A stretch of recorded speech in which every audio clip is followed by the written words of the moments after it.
Good day, everyone. I am Kate Anja Cabanilla, and today I will be discussing the principle of interstate system as a continuation of our reporting the global interstate system. So first is, what is principle of interstate system? So ato sang ila-ilahon si principle of interstate system. So when we say principle of interstate system, it is to analyze how the sovereign state interact and cooperate with other countries in a global context. Okay? And there are three principles of interstate system: the nationalism, globalism, and internationalism. Kining silang tulo is just a belief system. So, you have to take note kung naa ganay prefix nga ism kay belief system ra gina sila, the ideology or the idea. Like nationalism, globalism, and internationalism. Okay, so first principle of interstate system is the nationalism. So when we say nationalism, it is a doctrine and political movement that aims to make the nation the basis of a political structure, especially a state. So it means that ang nationalism, it is a belief nga the group of people who shares cultures, history, and languages, or what we call the nation, should have the right to create and mo-control sa ilang kaugalingong country without the interferences or being controlled sa laing nasod. So according to the definition, it is a sense of national consciousness that generally exalts one's own nation above others and focuses on the promotion of interest.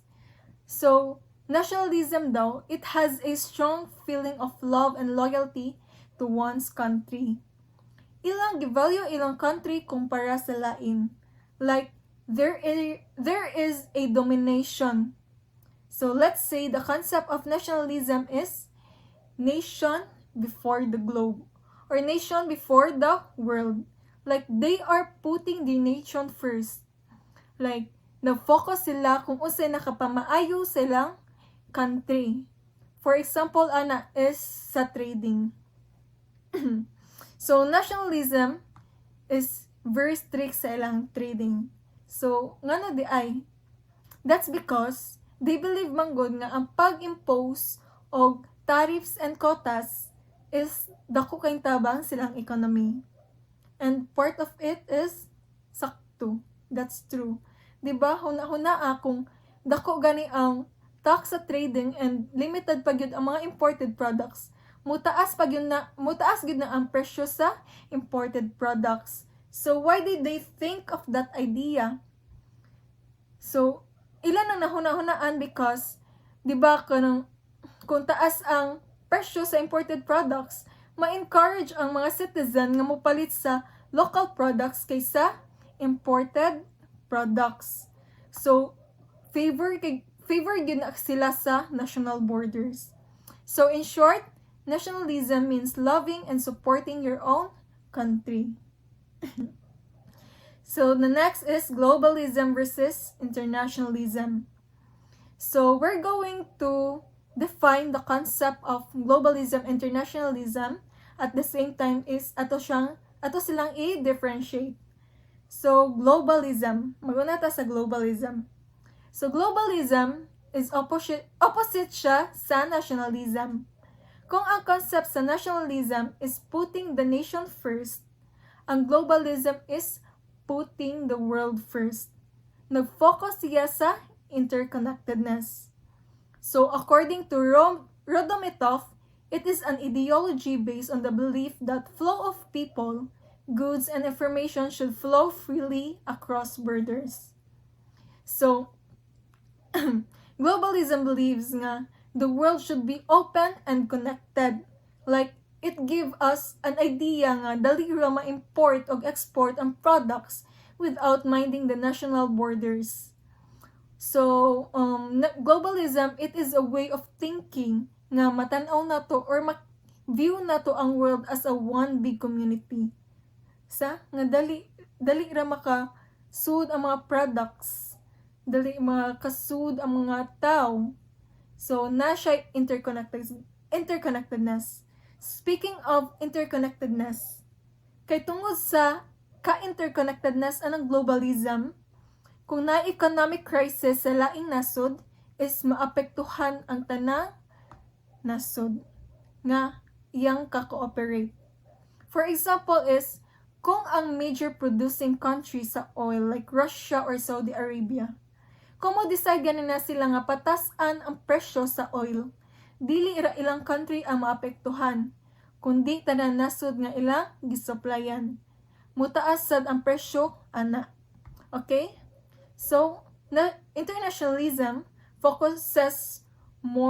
globalism focuses more on the economic aspect of the exchanges among countries and societies.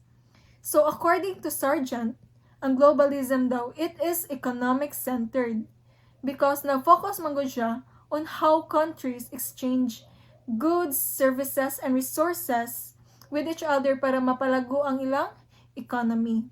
So why globalism matters? Why is this matters?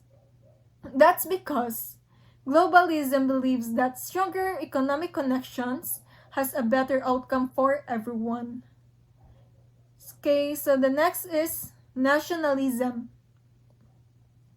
So when we say internationalism, iyang gibalance ang globalism and nationalism. Iyang gibalance ang concept nilang duha. So, internationalism defined as political, economic, and cultural cooperation between nations. Like, it is an idea that nations should cooperate with other independent states while keeping its sovereignty. It aims to build positive relationship between countries so they can work together para ma-solve ang global problems. Like, internationalism believes man good that no nation can stand completely alone. Like, we need to cooperate para ang atong country is ma-survive. For example, is the UN organization. Kanang UN organization is mutabang na sila, mo-support na sa lain-laing country. Like, kabantay kanang for example is, kung magbagyo, after typhoon is, ang UN mag-send na sila og first aid, rescue teams, and food. Like, they are helping to support, dili mo control. So, next is, internationalism emphasizes diversity and celebrates multiculturalism. So, ang nationalism, iyang respect ang differences sa laing countries. It encourages people from different culture to share and learn from one another. In short, internationalism believes that para makamit ang peaceful cooperation, mag-start dito sa pagrespeto sa laing countries. So now is, unsa diday ang differences anang globalism and internationalism.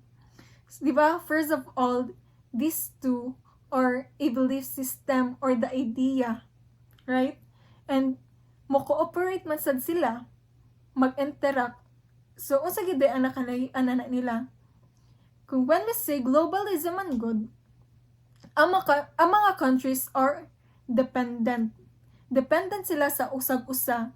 That's why we call interdependence. They rely too much on global connection. So while internationalism, ang countries are independent. Mo-cooperate sila? Yes, mo-cooperate sila. Mo-support sad sila sa usag-usa, pero ilang gipahalagahan ilang pagka-sovereignty. So, that's it. The principle of interstate system. A pleasant day to everybody. This is Joanna B. Bourbon, a BSed Mathematics 1A1 student of Cebu Technological University main campus. So last discussion, we tackled about the global interstate system and globalism versus internationalism. And today, we will be tackling about the effects of globalization on governments. So first, let me ask you a question. when you hear the word effects, what comes into your mind?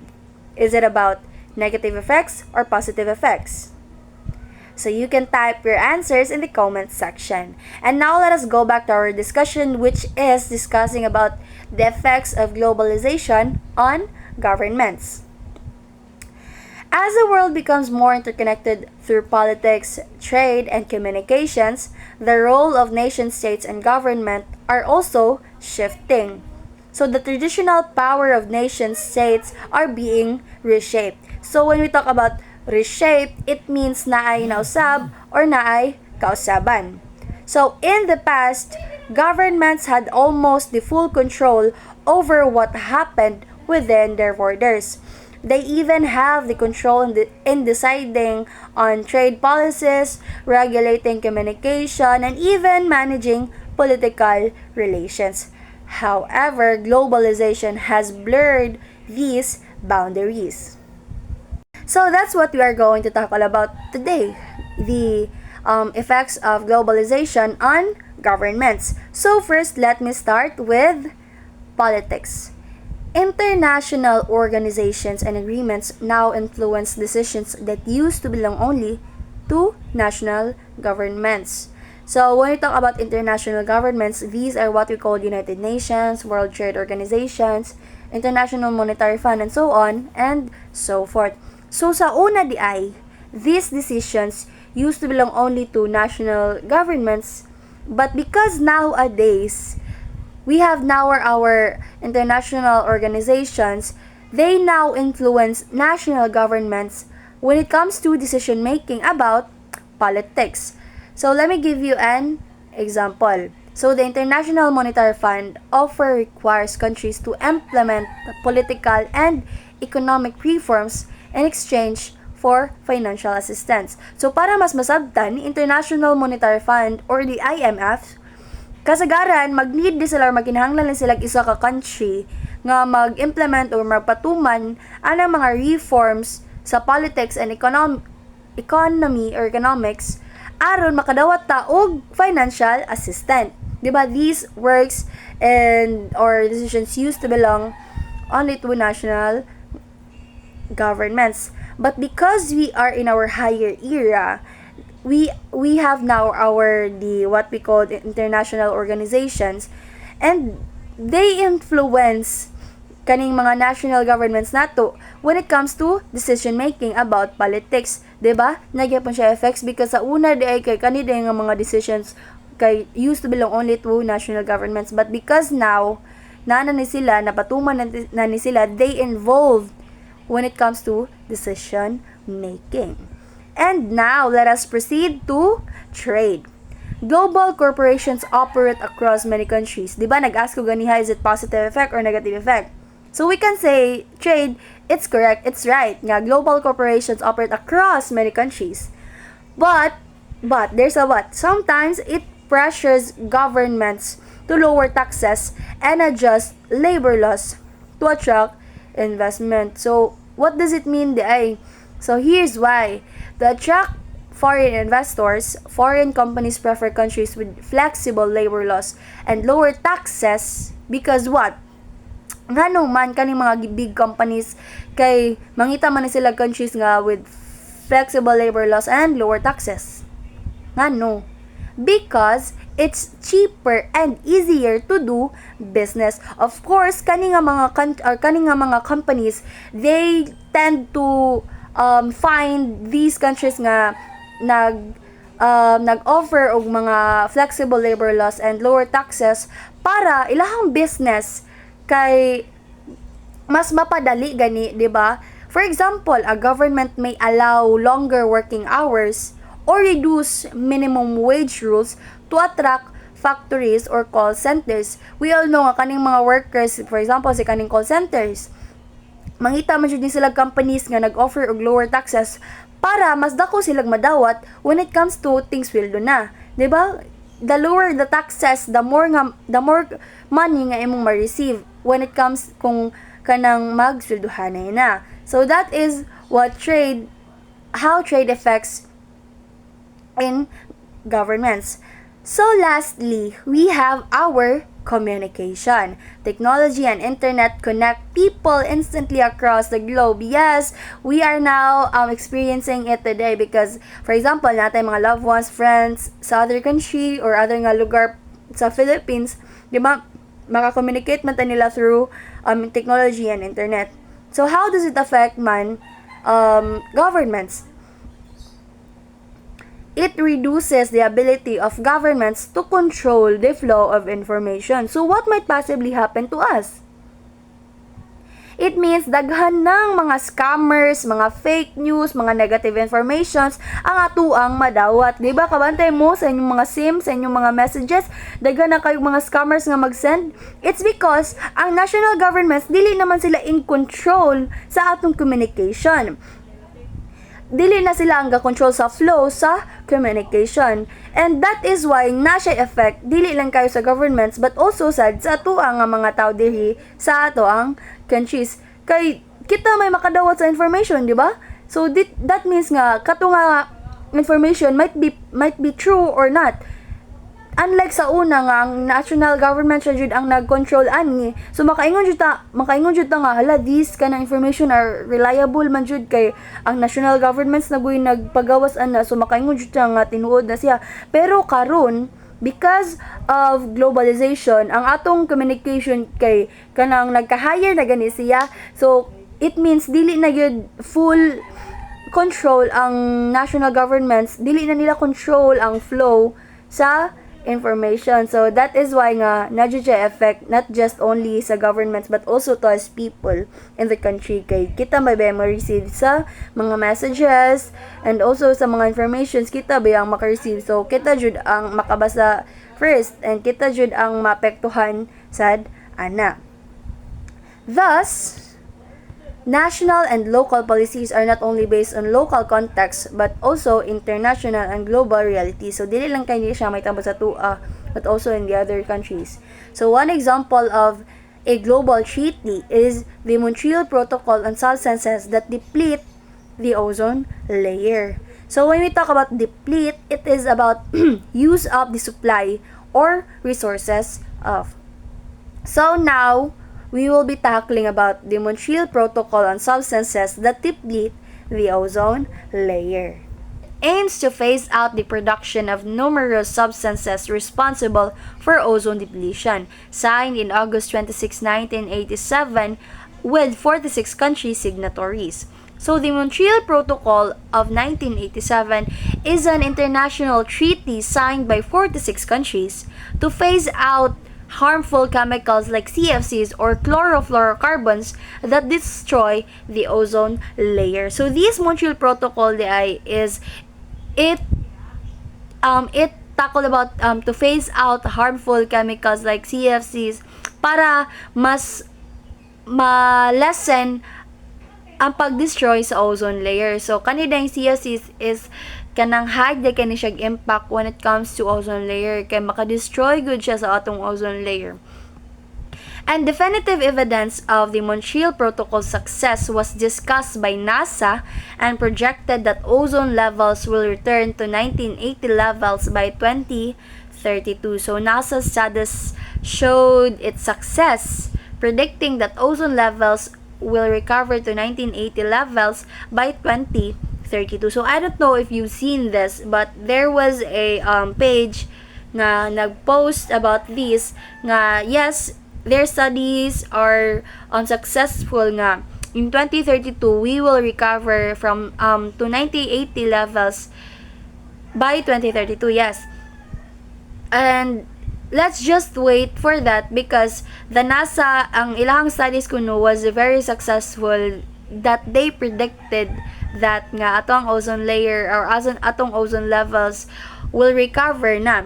And this is an example of how international agreements and efforts could fight borderless challenges and issues, specifically by domesticating international norms. So this means nga kanan this shows how global cooperation can solve worldwide problems like ozone depletion kani, because such issues go beyond borders and need collective action. So daghan na daig issues nga may tabo sa tua, but because of global cooperation we tend to survive those. So for example, without the Montreal Protocol, we would face stronger UV radiation leading to more skin cancer and environmental damage. So without this Montreal Protocol, di ay kay kanang we will face stronger radiation that might cause us a skin cancer, di ba? Kanang if masubraan ta sa kainit, mas mag-scratches man dayon ta, and that might lead to skin cancer and also environmental damage. Not all plants, not all resources needs heat all the time, but but they need also cold weather para mas mabalance ang ilahang growing. And that is how Montreal Protocol works. So now let us proceed to how does globalization negatively affect local governments and local communities. A local government would like to attract major global investors in their community by setting up, for instance, their manufacturing firm in the area. This could create jobs for the local people and generate income for local businesses. The global corporation is also demanding lower taxes and lower income wage in order to finalize their investment in the area. They argue that they will create more jobs and more income from the local community and government. Yes, we are talking about negatively affect, how it negatively affect, but we also have our positive side. So when big global companies invest in local areas, they bring jobs and income. So that's what the positive side means, 'di ba? The more nga mag-invest ang big global companies sa local areas, magbring man na sila jobs. So that means the people there have their opportunity to work and to receive their daily income. But the negative there is agricultural lands may be turned into industrial zones. So what does it mean? It means that farmers might lose their lands and livelihoods. Yes, kaning mga big global companies, they tend to build their industrial zones in those kanang mga agricultural lands or areas, and that could affect the livelihoods of our farmers because mapahawa naman sila, and dili biya sayon sa ilaha ang mangita og trabaho. So that means luoy ang atong farmers when it comes to big global companies, di ba? So local products may be replaced with mass production. So what does it mean when you talk about mass production? The creation of large quantities of standardized materials or products. So let me give you an example for this. Kanang mga household appliances, kanang over-the-counter drugs, and mostly kaning atwong mga canned goods, 'di ba? Dinaghan man nila ang pag-produce ani.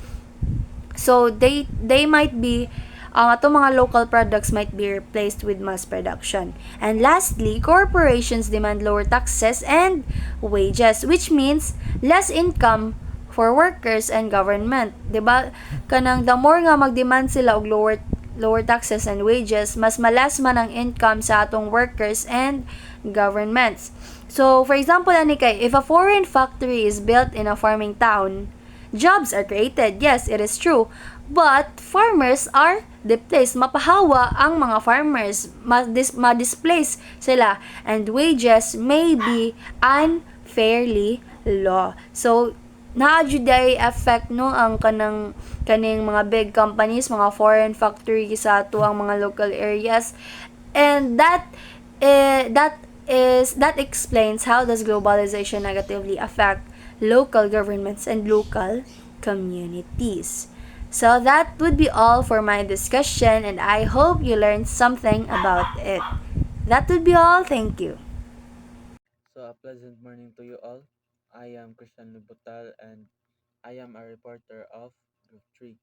So, for today, I will be reporting the institutions that govern globalization. So, why is there institutions nga nag-govern sa globalization? So, it is because to ensure fair and orderly interactions among nations in trade, finance, and development. So, these create rules, provide support, and resolve disputes. 2. Promote global cooperation and prevent economic or political conflicts. So, there are exactly seven uh, institutions that governs globalization. The first one here is the United Nations.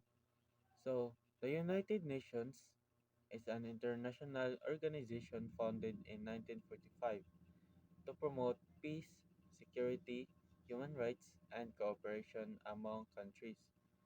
So, it provides a platform for nations to discuss global issues and coordinates efforts to solve problems like poverty, conflict, and climate change.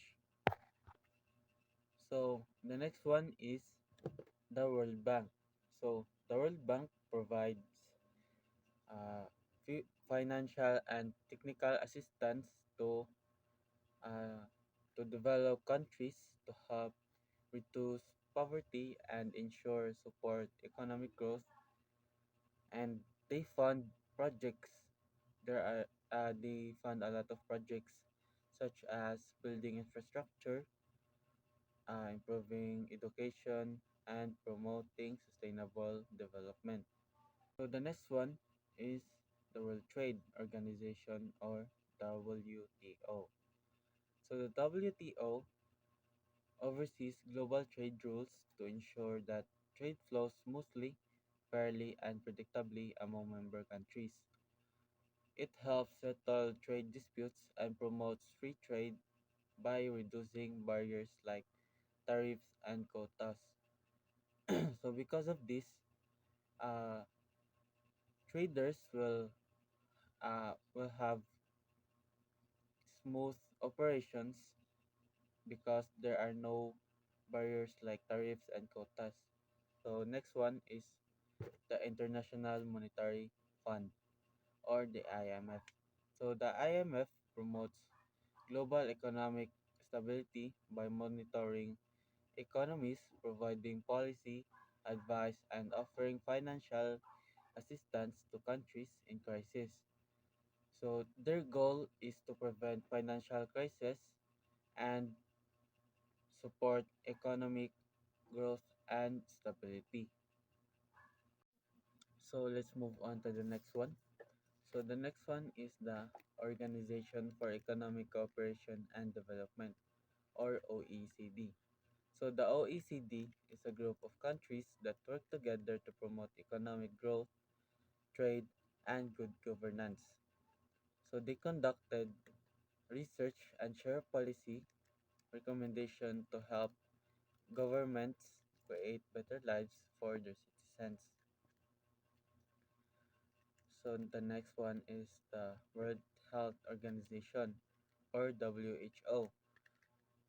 So the WHO is a specialized UN agency that leads to international efforts to improve public health and combat diseases. diseases.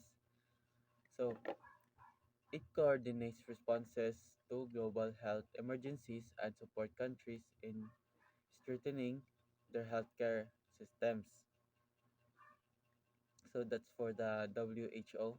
So let's move on to the last one. So the last institution is the group of 20, or the G20. So the G20 is a forum of world majors economies that discusses global economic issues and policies. So nag-aim sila to promote international financial stability and sustainable economic growth through cooperation and dialogue. So that would be all for the seven institutions that governs globalization. So let's move on to what we have here, the non-state actors.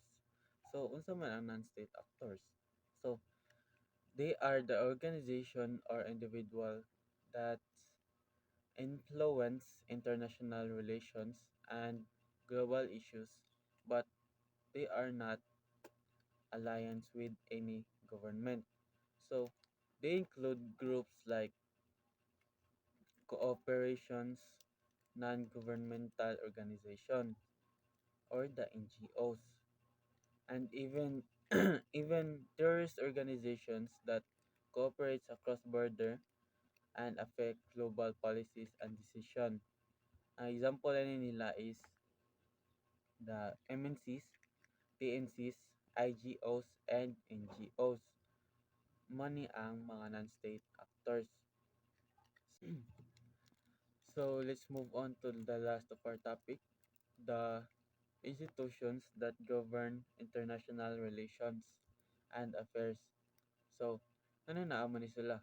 So, naani sila because nag-organize na sila that promote cooperation, peace, and stability among countries. So, nag-create sila of rules that resolves conflicts and coordinate global efforts on issues like trade, security, human rights, and development. So, there are institutions nga nag-govern sa international relations, including na ani ang United Nations. The United Nations is for peace, collective security. And the next one is the World Trade Organization or the WTO for the free trade. And the next one is the International Monetary Fund or the IMF for economic stability. There are also regional and political organizations na na-include sa mga institutions na nag-govern sa international relations and affairs, including na diri ang NATO or the North Atlantic Treaty Organizations. So the NATO is a military alliance ensuring collective security. And the next one is the European Union or the EU, which promotes economic and political integration in Europe. And the third one is the African Union or the AU that fosters or promoting development across and cooperation across Africa. The last one will be the Association of Southeast Asian Nations or the ASEAN, which they advances economic and political and cultural collaborations in Southeast Asia. So that would be all for the topic of institutions that govern globalizations. Thank you for listening. So, our next topic is the other international organizations. So, what is international organizations? These are vital platforms that facilitate cooperation, coordination, and governance among countries on a wide range of global issues. So, the first international organizations is the International Monetary Fund or IMF. So, this organization looks at the stability of the international monetary system by monitoring global economy, lends to countries, and provides policy and technical advisory functions to members. So, sila ang nagpautang sa mga nasod nga nagkinahanglan og tabang. So, they also gives technical advice to the members. So, that is the IMF. So, the next organization is the World Trade Organization or the WTO. So, this organization regulates international trades, ensures smooth flow of trade, and provides a forum for negotiations for trade agreements among countries and regions of the world. So, for example, if nailalis or kanang dili pagkasundo sa two countries, so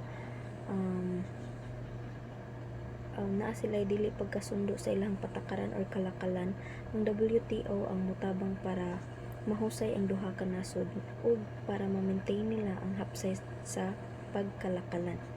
So mao na ang World Trade Organization. So the next organization is the World Health Organization, or the WHO. So this organization is responsible for global researches on medicines and vaccines, including the World Health Report and Survey. So ang role niya is publishes the World Health Report and Survey. For example na lang ani is the COVID-19. So we all know that last 2019 or 2020, I think COVID-19 affects us. So dugay po to siya kanang na implement ang vaccine ato niya because murag worldwide man siguro to, or dili ko sure. So ang World Health Organization, sila ang mga what they call nga nagpadagan sa mga vaccines or naghatag ng mga medicines through their organization padung diri sa kanang ato ang nasod. So sila pud ang organization nga mo report or maghatag og survey or magpa-survey sa each kanang country. So the next organization is the Organization for Economic Cooperation and Development, or OECD. So this organization is the 35 member countries aim to stimulate economic progress and world trade by providing a platform to compare policy experiences and identify good practices in domestic and international economies or economic policies and programs of its members.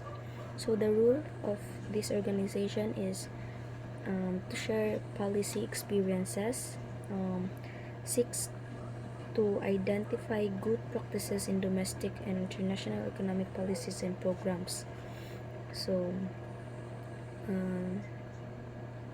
sila day ang organization nga to develop magpa-develop sa economic cooperation. So the next organization is the International Labor Organization, or the ILO. So this organization is deals with labor problems and international labor standards and social protections for workers. So from the word protection for workers, this organization helps workers to have their right na they protect themselves from harm. So for example, that company that you work or dira ka nagtrabaho ng company tas nagka-problema or something happened to you, so you have the right to mureklamo nila. So this organization is also one nga kanang mao'y imuhang kasumbungan or are kanila muduol para ireklamo ang imuhang mga problema or imuhang mga for your protection as a worker. So the next organization is the Food and Agriculture Organization of the United Nations, or FAO. So this organization leads international efforts to defeat hunger, eliminate food insecurity and malnutrition, and increase resilience of livelihoods and food. So the role of this organization is to increase resilience of livelihoods and foods. So from the word food and agriculture, so kaning organization is nag-focus gid siya sa panginabuhi sa tao or sa food which is number one essential nga kanang panginahanglan sa tao everyday. So mao ni ang kanang usa ka organization nga kanang what we call this nga murag maduulan nato, or for example kanang naay mahitabo nga kanang exchanging sa laing nasod or exporting goods. So diri mo agi ang ilahang ilahang management sa FAO or Food and Agriculture Organization. So the next organization is the UNESCO. So UNESCO, this organization contributes to peace and security by promoting international collaboration through educational, scientific, and cultural reforms. So, um, this organization is mao ni mutabang sa peace or security sa ato ang country nga mohapsay ang ato ang organization, I mean ang ato ang country ug ato ang economies. So by kanang like na mga trade or something sa laing nasod. So this organization helps us to prevent kanang mga danger or naay mga kanang mga harm nga mo abot sa ato ang countries. So next organization is the ICAO, IMO, ITU, and WIPO. So first is the ICAO, so which means regulations for international air transport or shipping and prevention of pollution by ships. So from the word air transport, so kuan gid ni siya sa kanang mga like for example mga airplane or helicopter. So mo ni siya yung murag diri mo ay kanang if mag-ship ang usa ka country gamit ang kanang mga transportation nga pang air is mao ni siya ang ICAO. So the next is the IMO, which is Regulation for International Maritime Transport. So from the word maritime transport, naan pandagat ni siya like mga barko or unsa pa na nga ara sa tubig. So next is the ITU, Standardization, Allocation, and Coordination of ICT. So the last one is the WIPO, which is the International Intellectual Property Rights Standards. So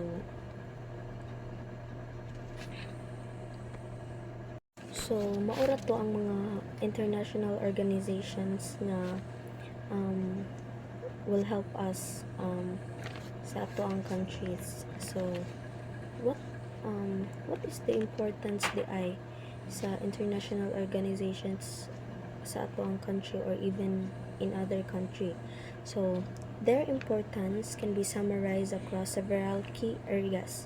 So for example, promoting economic stability and development, enhancing international security and diplomacy, providing humanitarian aid, and tackling global challenges, and setting universal norms and standards.